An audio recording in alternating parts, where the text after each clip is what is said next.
This is Lady B, and this week I am making myself a sleeping cap of the style they used to wear back in the 1800s, or the ladies used to wear. Now, currently I wear a silk scarf when I go to bed to protect my hair while I am sleeping. But my scarf is getting worn out and ragged, and I was looking at having to buy a new one, and I thought, why not give this a try and do it instead? Well, I ran into a few problems that getting started. The first one was that none of the fabric stores in my area carry silk, so I had to order some online. Now, of course, I had to order black, and of course you can use any color you want, but I like black. So I went to the Dharma Trading Company online, whom I had ordered silk from before, and I ordered a yard of this black 10 millimeter weight Haboti silk, and it is just lovely. You can also buy this on Amazon. I just happen to like the Dharma Trading Company. Like I said, I have bought from them before. The next trouble I ran into was for the channel for my drawstring, or elastic if you prefer elastic. I have here some 3/8 inch grosgrain ribbon I'm going to use instead of elastic, however. To use this though, I need to make a channel. I need a single fold bias tape. And the problem is, I couldn't find any in satin. I could only find it in cotton. And I don't want cotton because it might be rubbing against my hair at night. And the whole idea is to have something slippery and sleek that will not rough up your hair or catch or braid with your hair. So it had to be either a silk or a satin. So I went online, just like I did with the silk, to look for some single fold bias tape. Now, I could have made my own, but I hate making bias tape. It is a pain. So if there's a possibility I could buy it, I was going to take it, and I could not find any. I couldn't find any single fold bias tape that was not cotton, even online. So I went to a double fold in half the size. And so because it's a double fold, I can open it up, and I have the equivalent of my 1/2 inch if I open it and use it flat instead. So that's what I had to do. So that is the problem number 2, which that took me actually about a month to find. So I've been working on this for a while now, or at least assembling all the materials for it. Now, once my fabric had come, my silk, I took it to my local store to find some trim. And I had been thinking perhaps some black lace, but I wanted something that would be nice and soft against my face. And I took the fabric and I put it up against all the different trim options, and I ended up picking this out. So I have here, I believe, 3 yards of you know, I'm not sure what to call this. It's a ruffle. How's that? It's a ruffled trim that I thought would look really good against my black silk. And then I bought some thread, and I wasn't sure what kind of thread I wanted, so I bought a variety. I bought, at the same time I was trying to buy all the materials for this, my local store had a sale on threads. So I picked up a couple of all cotton, and I picked up a couple of polyester, which is probably way more than I need, but you can never have too much black thread, in my opinion. And I picked up some pre-wound,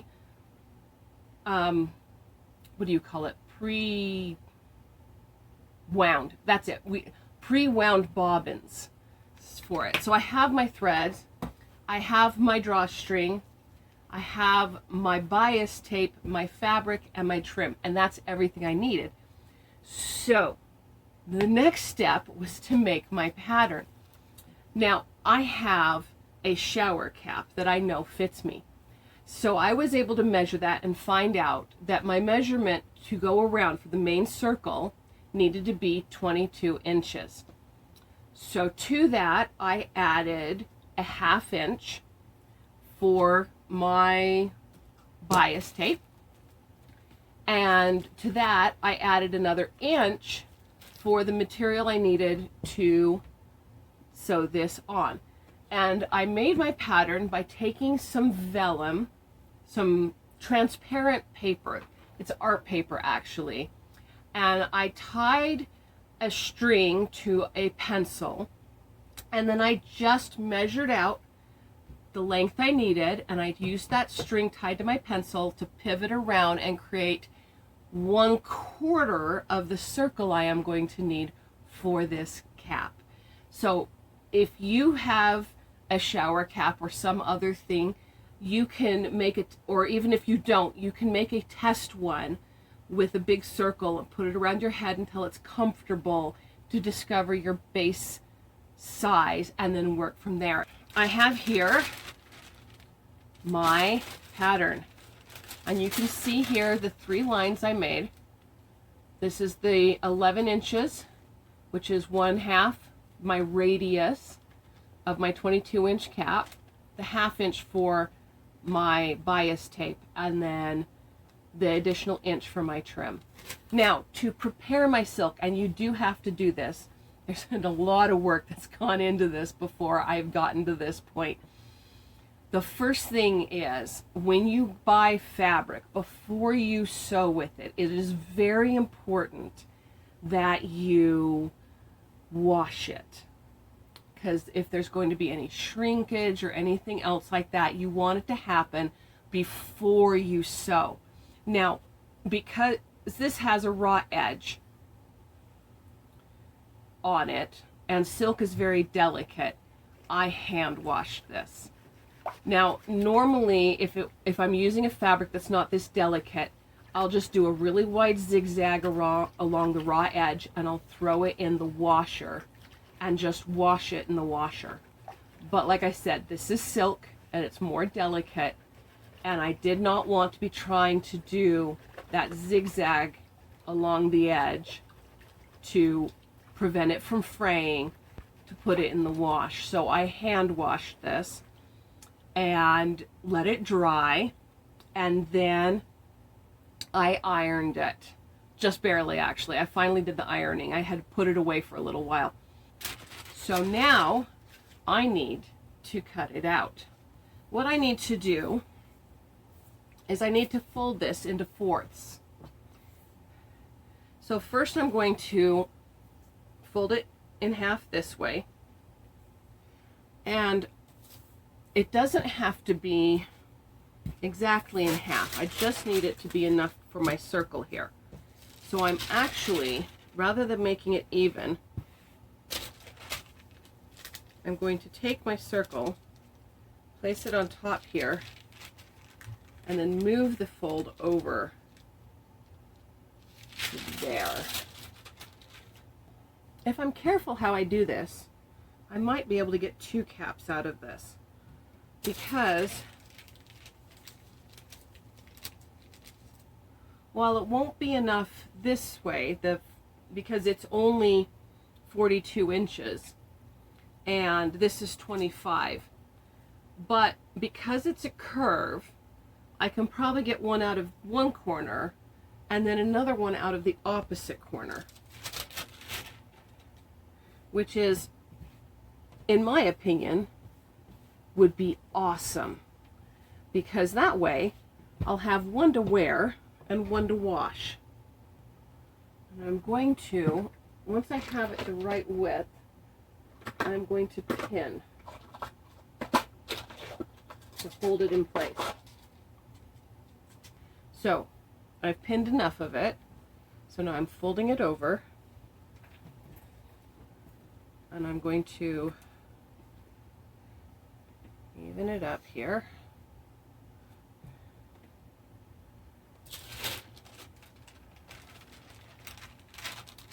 And I need to have my straight lines on my folds. So I should be able to pin that down now. There we go. All right, that is pinned. Time to cut. So now we find out if I'm wasted $25 worth of silk.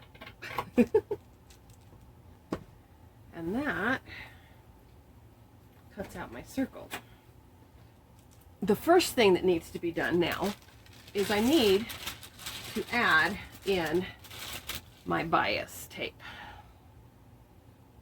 This is a sewing gauge, and it's used for hems and things, or more accurately, it's used to measure in a certain number of inches for pinning and such. First thing I'm going to do is I'm going to be leaving the ends where these come together open. So the first thing I'm going to do is I'm going to put this on my sewing machine, and I'm going to sew a little lip, an edge there, so it's a nice finished edge when I sew it on this way. And I'll do that, and I will be right back. I have sewn the end so it has a nice finished end. And now I'm going to set my depth to 1.5, and then I'm going to pin this between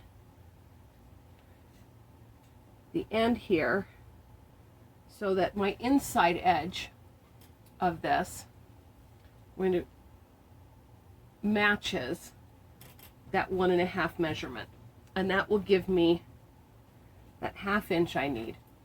So now I'm just going to go around and pin this in place using my seam gauge to make sure it's pinned in the right place.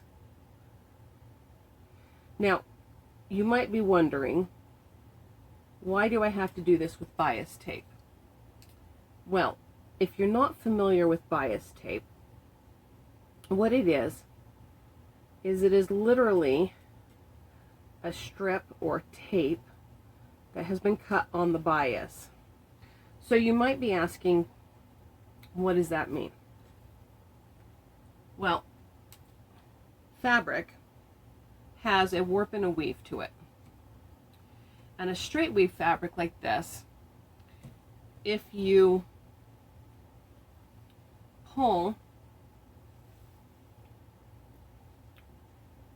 straight up and down, it has no give.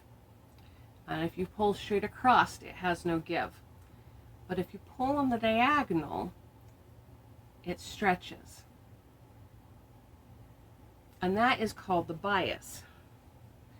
So what they have done is they've cut strips of fabric out on the diagonal of the fabric and ironed it to make little pockets. And the reason they do this is because the bias tape, because it has that give, it can go around corners and curves.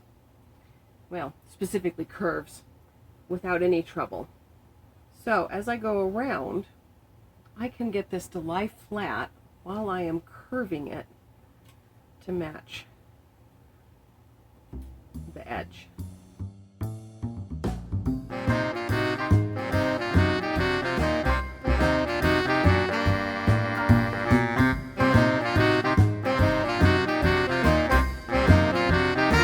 And that's it. I have gone all the way around and connected my two ends right there. And now I just need to sew it on. So to the sewing machine I go. Okay, so I have put my pins in the opposite direction usually I do, so that you can see a little better what I'm doing. And I have started by sewing right across where the two connect right here, so that those are on the same thread to create some stability there. and I have put my needle in my far right position, and I'm using this guide to try and keep it as close to the edge as possible.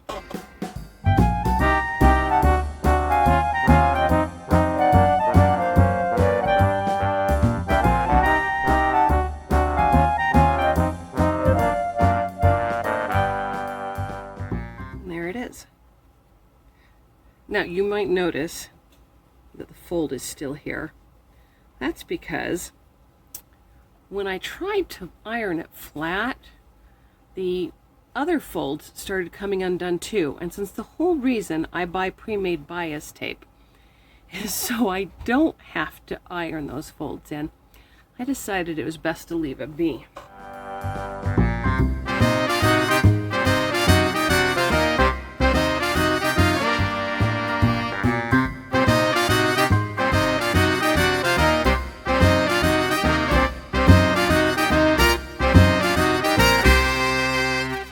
And that is my channel sewn. So now I just need to add my trim. Now I like to hide my seams whenever possible. So what I'm going to do is I'm going to pin this on the exact distance away from my bias tape, and I'm going to sew it on the same side, and then I'm going to flip it over and sew it down. And that way, once I flipped it over, it will hide the seam. There won't be a seam that you can see at all. So, time for me to pin this in place.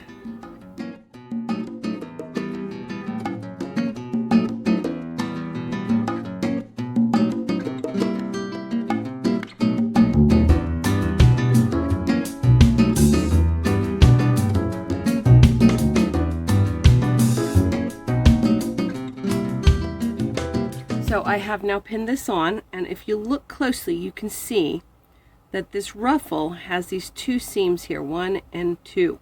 I'm going to do my best to sew directly on this seam here, the one that's closest to my bias tape, and that's the one that then I'll fold over and sew on the other side on the other channel.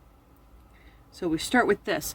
Now I didn't show it, but I pinned all the way around, and then I sewed my two ends together underneath where it would be hidden and zigzagged to reinforce it.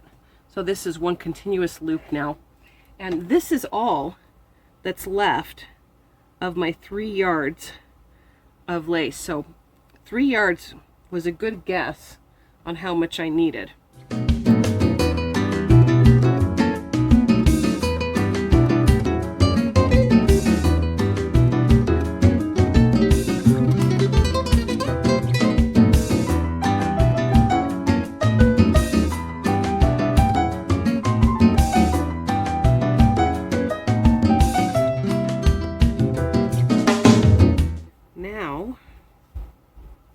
I just have to fold it over.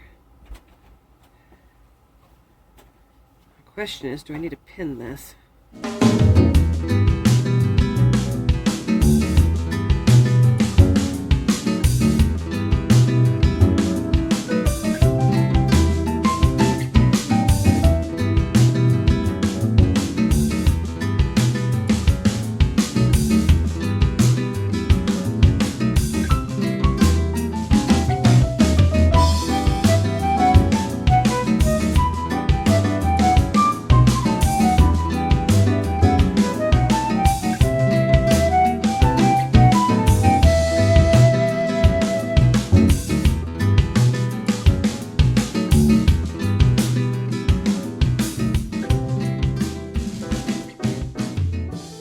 That is the sewing done.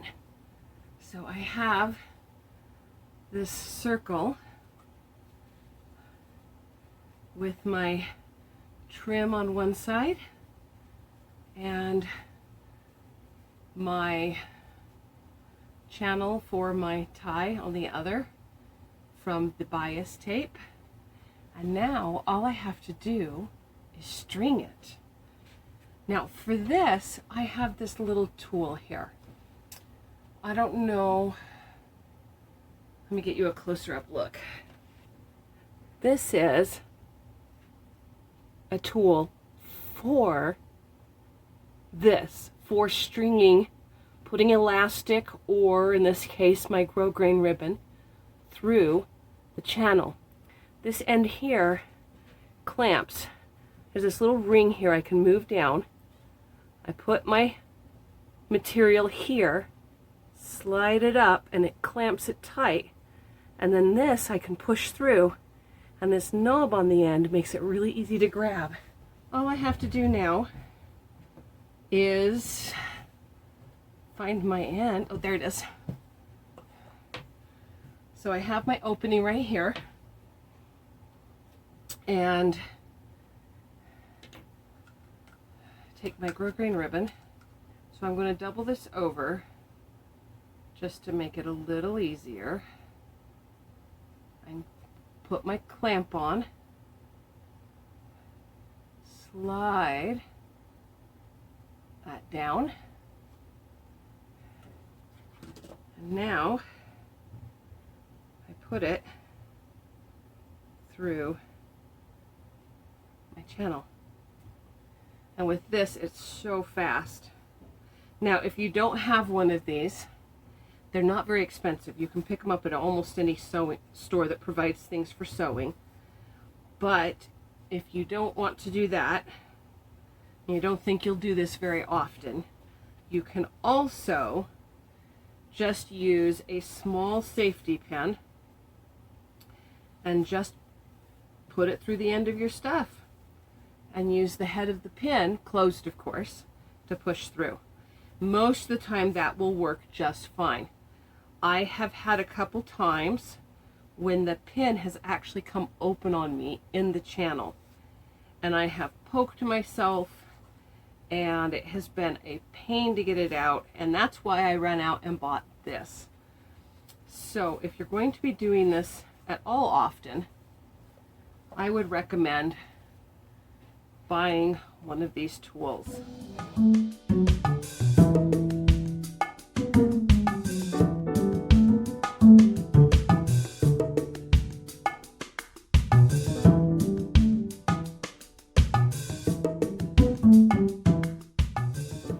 I want to pull this through with plenty of extra ribbon for tying my bows.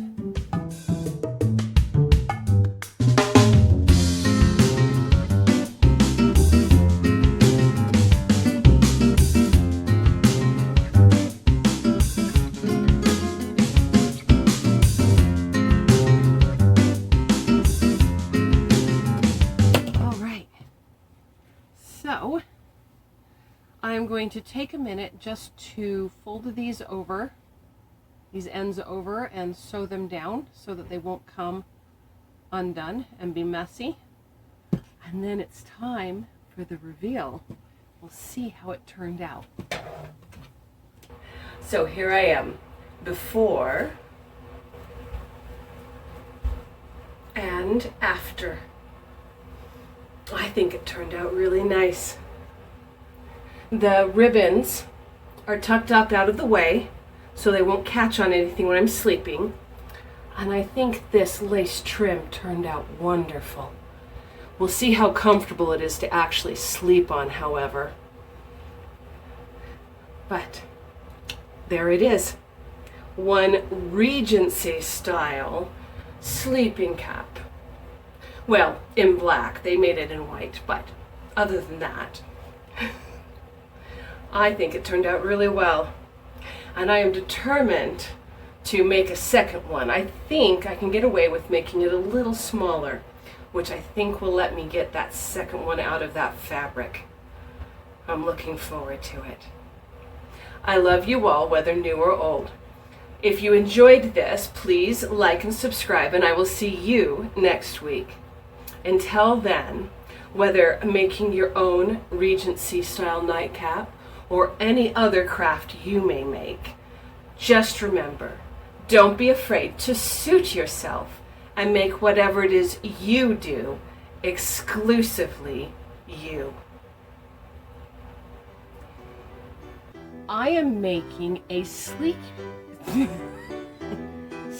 cap. Yes, that's what I'm making, is a sleeking cap. Can I get another one off this corner?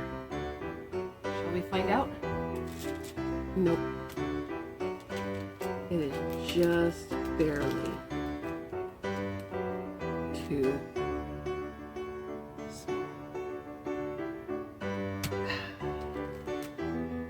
I'll figure something out at another time.